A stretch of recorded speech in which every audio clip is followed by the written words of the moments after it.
Hey everyone, my name is Mike McKearns and I'm the director of Haley Marketing's Smart Content Division, Mamu Media. And on this episode of Snack Time, we're going to be talking about integrated sales and marketing, why sales and marketing need to work together.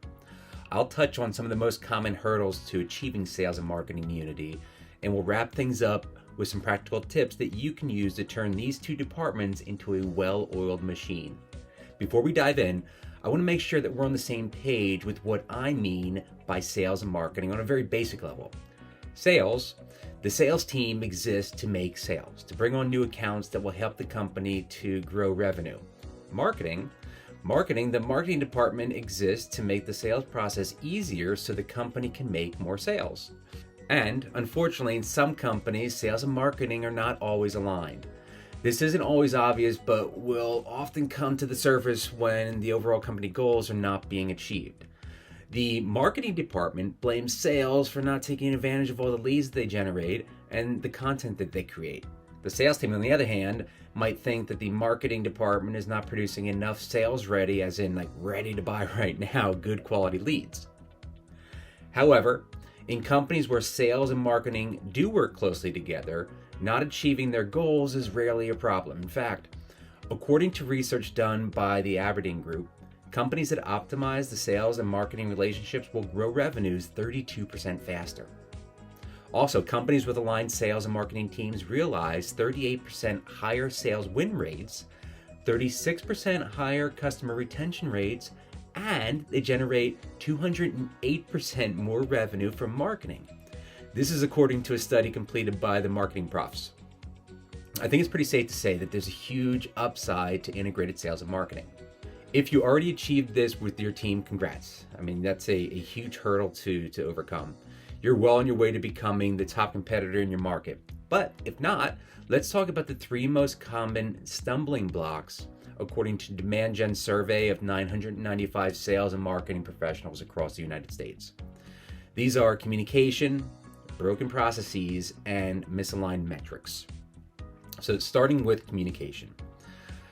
In companies where each department operates in its own bubble, marketing focuses on metrics and sales focuses on having conversations that can advance the sale.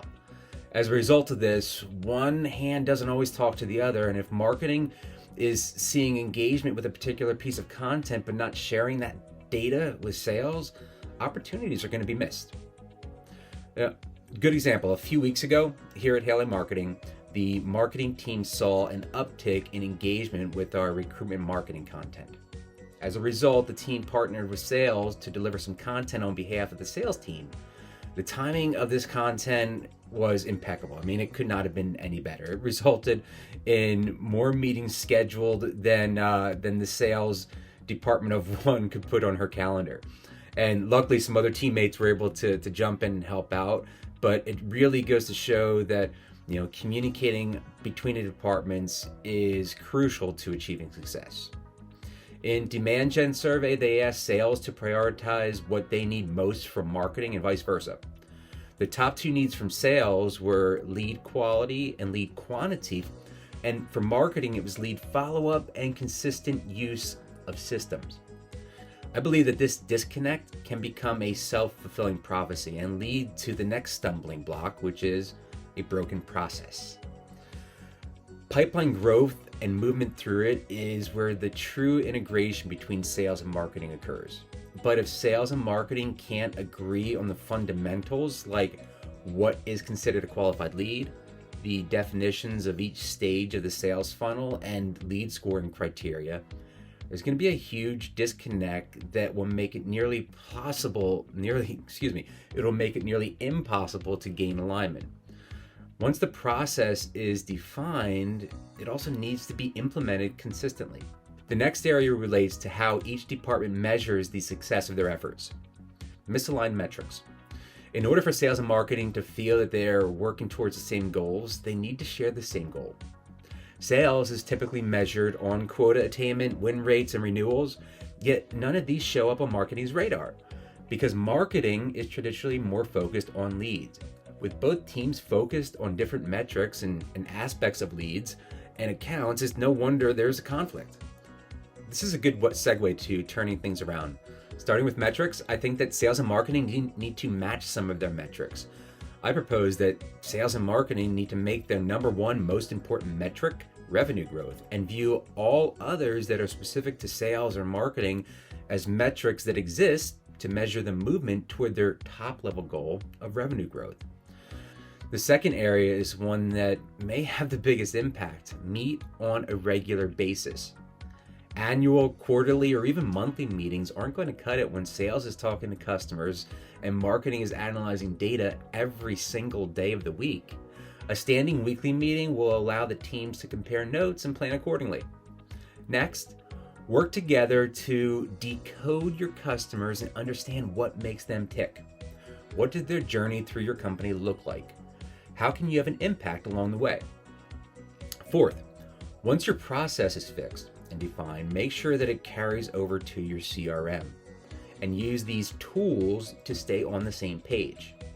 Sales should always know what campaigns marketing is working on, and marketing should be able to draw a clear line between their efforts and revenue growth. Finally, work to create content together.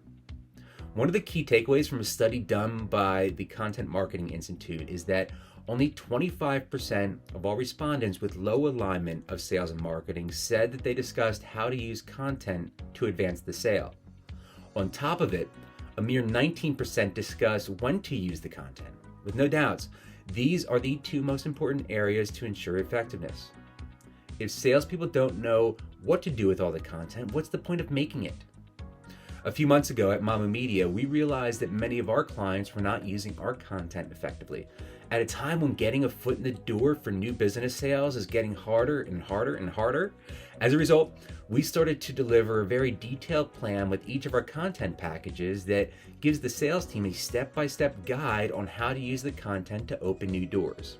Content really is the great integrator and can play a major role in bringing sales and marketing together, since the most effective content understands the customer through the lens of both marketing and sales. These stats about today's buyers do a great job of emphasizing the importance of content as part of your integration process. According to research from Forrester, 92% of buyers start with an information search online. 53% find that going online and researching is superior to interacting with a salesperson.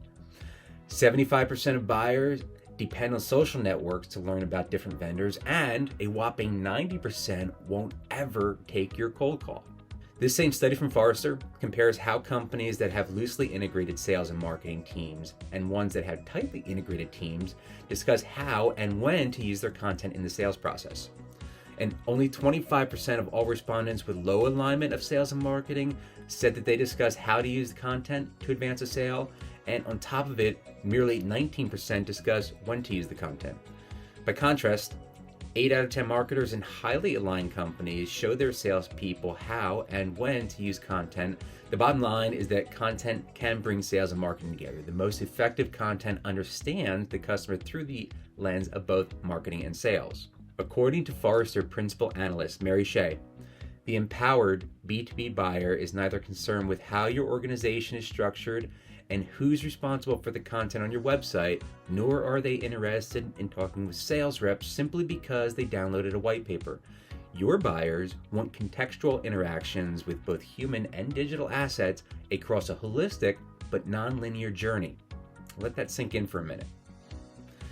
So the bad news is, this customer journey is happening with or without your sales and marketing teams. The good news is, all of this information is accessible to everyone in your organization. It's time for the sales and marketing teams to work together and take control of the online conversation. Thank you for your time. And if you have any questions, please feel free to give us a call or email me at mike@mamumediallc.com. Thank you and have a great day.